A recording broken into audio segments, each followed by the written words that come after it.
श्री हरिवंश। तो हम आज का जो व्लॉग बना रहे हैं, अब वो आप लोगों के ही प्रश्न में बना रहे हैं, जिसमें बहुत सारे लोगों ने पूछा था कि हम नव वर्ष किस तरीके से मनाएं। तो हमारा तो जो नव वर्ष था, हम गुजरात से हैं, हमारा जो नव वर्ष था वो होता है दिवाली के बाद, यानी कि गोवर्धन पूजा के दिन हमारा नव वर्ष होता है। यूपी बिहार में कुछ जगहों पे होली के बाद होता है, कुछ जगहों पे जो नवरात्र होती है उसके बाद होता है। मराठियों में भी या जितने भी सब हैं, हर जगह पे अलग अलग टाइम पे होता है। लेकिन हम इंग्लिश कैलेंडर फॉलो कर रहे हैं, तो उसके हिसाब से ये जो साल है वो ख़त्म हो रहा है और फिर नेक्स्ट ईयर लग जाएगा, तो उसके हिसाब से कैसे मनाना है। तो मेरे लिए तो जो मेरा भाव है मैं वो आपको व्यक्त करती हूँ। मेरे लिए हर दिन नव वर्ष है, क्योंकि मैं हर दिन अपने श्री जी के साथ हूँ। मुझे किसी विशेष दिन, किसी विशेष समय और किसी विशेष वर्ष की आवश्यकता नहीं है उसे मनाने के लिए, क्योंकि श्री जी की प्रकट सेवा हमारे पास है और हमारे लिए हर दिन नव वर्ष है। हर दिन हर्ष और उल्लास है, हर दिन श्री जी की कृपा से हम उनको प्रसन्न करने के लिए जो हमारी योग्यता बनती है, या श्री जी ने जो हमें योग्यता प्रदान की है, जो गुरुदेव से हमें जो बल प्राप्त हुआ है, उससे हम जितना कर सकते हैं हमारे श्री जी के लिए हम डेली करते। किसी एक दिन का हम वेट नहीं करते कि हम ठाकुर जी या श्री जी के साथ हम कैसे नव वर्ष मनाएं। ऐसा कभी श्री जी, ऐसा कभी भाव मत लाइए मन में। जब मन करे, मैं तो मन करने की बात नहीं, मन करे या न करे, हर दिन आपको बहुत ही हर्ष और उल्लास के साथ ही भक्ति आपकी करनी है। किसी विशेष दिन का इंतज़ार न करें, क्योंकि पता नहीं वो विशेष दिन तक हम रहेंगे कि नहीं रहेंगे। मैं नेगेटिव नहीं हो रही हूँ, जस्ट मेरा जो पॉइंट ऑफ व्यू है, मैं चाहती हूँ कि मेरी श्री जी के साथ, मेरी श्री जी मेरे पास आई हैं, मेरी श्री जी मेरे से सेवा ले रही हैं, तो मेरा जो हर एक दिन है ना, वो उतने ही हर्ष और उल्लास के साथ जाना चाहिए। अगर आज सेवा में कोई चीज़ की कमी हो गई, तो श्री जी की कृपा से अगले दिन सेवा और अच्छे से हो। ये मेरा पॉइंट ऑफ व्यू कि मैं चाहती हूँ कि अगर आज कोई 19-20 की कमी हो, तो कल वो सेवा में कमी नहीं होनी चाहिए। मेरा ऐसा है। और क्या ही करेंगे आप, श्री जी ठाकुर जी के साथ कैसे मनाएंगे? तो देखिए, जो मैंने अपने गुरुदेव के प्रवचन में सुना है, और मैंने लास्ट ईयर भी यही चीज़ किया था। श्री जी की कृपा से हमारे नंद बाबू जब से आए हैं हमारे पास 2021 से लेके 2024 हो गया है। हमने ऐसा कुछ बहुत इंटरेस्टिंग नहीं है, घर में ही हम अपने लालजू के पास रहते हैं और पूरे दिन खूब सुंदर सुंदर पकवान बनाते हैं। जो लोग जुड़े हुए हैं बहुत पहले से इस चैनल पे, उनको पता होगा कि लास्ट ईयर हमने कितने सारे जो भोग है वो बनाए थे। तब हमारे कुंज बाबू भी आए थे। कुंज बाबू के साथ पहला था हमारा, जस्ट आए थे, दिसंबर में ही आए थे 17 को। तो हमने बहुत हर्ष उल्लास के साथ मनाया था। क्या कर सकते हैं, सुंदर सा श्रृंगार कीजिए आप श्री जी का, लालजू का। सुंदर सा डेकोरेशन कर दीजिए, जहाँ पे वो विराजमान है, जिस स्थान पे वो विराजमान है उसे बहुत अच्छा से डेकोरेट कर दीजिए। सुंदर सुंदर आप उन्हें भोग बना के पवाइए। जो आपकी क्षमता है, जैसा आपका भाव है या जैसा आपका प्रेम है, ठीक है, ये आपके ऊपर निर्भर करता है। भगवान भाव प्रेम से आप जो भी उन्हें धराते हैं भोग में, वो स्वीकार करते हैं। अब मेरा है कि मेरा जो भाव है कि मेरे श्री जी को ये पसंद है या मेरे लालजू को वो पसंद है, तो वो मेरा अलग भाव है, या मेरी जो सिचुएशन है वो अलग है, जो मेरी परिस्थिति है वो अलग है। अगर आपके घर की परिस्थिति कुछ और तरीके से है, जहाँ पे अलाउ नहीं करते हैं कि ये मत करो वो मत करो, तो वहाँ आप उन्हें जो भी आपकी परिस्थिति के हिसाब से जो आप उन्हें भोग लगा सकते हैं वो भोग लगाइए। खूब सारा नाम जाप कीजिए, खूब सारा नाम जाप कीजिए। आपके मन में निरंतर नाम जाप चलते रहना चाहिए। सुंदर सुंदर पद गा के सुनाइए, नहीं है तो कीर्तन कर लीजिए। भगवत गीता पढ़ना चाहते हैं तो भगवत गीता पढ़ लीजिए। एक भक्त की जो दिनचर्या होती है ना, वो सिर्फ प्रिया प्रीतम को प्रसन्न करने के लिए होती है, अपने आप को प्रसन्न करने के लिए नहीं होती है।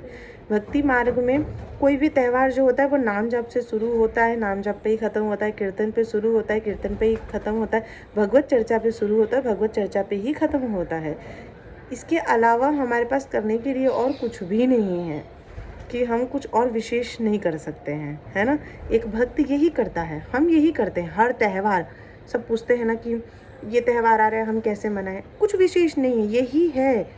नाम कीर्तन करो, नाम जाप करो, भगवत गीता पढ़ो, प्रवचन सुनो, सत्संग सुनो, श्री जी के सामने बैठे हो कुछ समय, उनसे बातें करो। मैं तो कहती हूँ बैठो, उनसे खूब सारी बातें करो।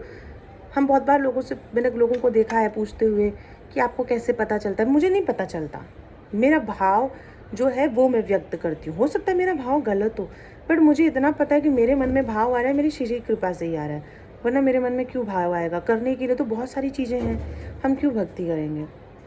क्योंकि श्री जी की कृपा है, इसीलिए तो हम भक्ति कर रहे हैं। चाहते तो मैं आपसे आज बैठ के बात क्यों कर रही होती। मैं चाहूँ तो मैं मॉल भी घूम सकती हूँ, मैं पिक्चर भी देख सकती हूँ, मैं क्लब भी जा सकती हूँ, मैं कुछ भी कर सकती हूँ, बट ये नहीं कर रहे हैं। क्यों? क्योंकि ये श्री जी की कृपा है। तो हमारे अंदर जो भी सब चीज़ें चलती, जब हम भक्ति मार्ग में आने लगते हैं ना, तो हम वैसे भी भौतिक जगत की चीज़ों से दूर हो जाते हैं और भक्ति मार्ग में चलते हैं। तो हमारी जो सारी दिनचर्या, जो रूटीन, जो सेलिब्रेशन, जो सारी चीज़ें हैं ना, वो सिर्फ हमारे प्रिया प्रीतम के आसपास ही चलती है। श्री जी कृपा से गुरुदेव ने हमें जो निर्देश दिया है हमारे दिनचर्या को लेके, हमें कौन कौन से नियम करने हैं, तो उस नियम को अगर हम देखते हैं ना, तो हमारे लिए रोज़ नया साल है, हमारे लिए रोज़ त्यौहार है। श्री जी हमारे साथ है तो हमारे लिए सब दिन त्यौहार ही है। कोई विशेष दिन की हमें ज़रूरत नहीं पड़ती। रोज़ श्री जी की कृपा से चतुरासी जी का पाठ करना है, रोज़ श्री जी की कृपा से सेवक जी का पाठ करना है, जो सेवक वाणी का पाठ करना है। श्री जी की कृपा से रोज़ श्री राधा सुधा निधि का पाठ करना है, नित्य पाठ करना है, 42 लीला का पाठ करना। तो ये तो हम रोज़ कर रहे हैं। रोज़ श्री जी की कृपा से माला जाप कर रहे हैं, गुरुदेव का सत्संग सुन रहे हैं, जाप कर रहे हैं, निरंतर प्रयास करते हैं मन मन में ही जितना हो सके नाम जाप कर सके। तो ये तो हमारी रूटीन ही चल रही है। तो श्री जी की कृपा से रूटीन ही इतनी अच्छी बनी है कि हमें किसी विशेष दिन की आवश्यकता नहीं होती है। लास्ट ईयर तो मैंने खूब भोग बनाया था, सुबह से लेके रात के 12 बजे तक मैंने भोग सेवा ही की थी। मेरे श्री जी तब हमारे पास नहीं थे, हम बस कुंज आए थे। तब मेरे मन में था कि मैं सब अच्छे पकवान बना के पकाऊंगी, क्योंकि मुझे बाहर तो जाना नहीं है, तो जो सेलिब्रेशन है वो घर पे ही था। तो हमने खूब सुंदर सुंदर पकवान बनाए, फिर हमने गुरुदेव का सत्संग सुना, फिर हमने भजन लगाया, खूब सारा डांस किया मैंने कुंज बाबू के साथ, नंद बाबू के साथ। लास्ट ईयर जो लोग जुड़े होंगे उन्होंने देखा होगा, शॉर्ट्स वगैरह में मैंने अपलोड किया था।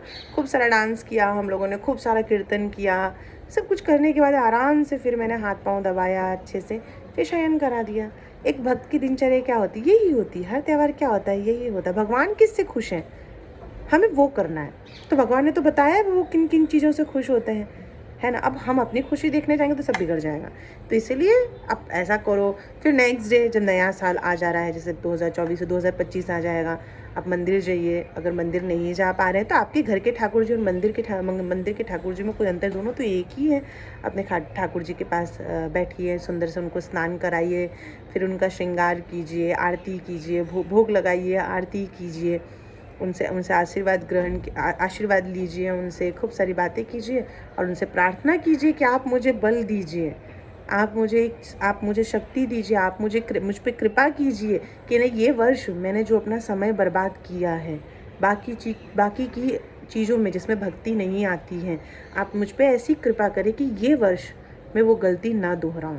आपकी कृपा से मैं आपके मार्ग में और अग्रसर और अच्छे तरीके से आगे बढ़ूं, और जो गलतियां मेरे से इस वर्ष में हुई हैं वो मैं नए वर्ष में नहीं दोहराना चाहता। मेरे अंदर तो सामर्थ्य नहीं है प्रभु कि मैं अपने बल से कुछ कर सकता हूँ या कुछ कर सकती हूँ, लेकिन आप में सामर्थ्य है, क्योंकि आप मेरे मालिक हैं। आप परम पिता परमेश्वर हैं, आप कुछ भी कर सकते हैं। तो आप इस अधम पापी पे इतनी कृपा कर दीजिए कि मेरा ये वर्ष है, ये सिर्फ और सिर्फ आपकी सेवा में निकले। मानसिक रूप से भी, जो हम वचन बोलते हैं उस रूप से भी, शारीरिक रूप से भी, और हर तरीके से ये जो शरीर आपने पंचभूत की दी है, ये सिर्फ और सिर्फ आपकी सेवा में रहे। बस इतनी सी कृपा हम पे कर दीजिए, बस यही तो कहना है। फिर श्री जी कृपा से बल्ले बल्ले।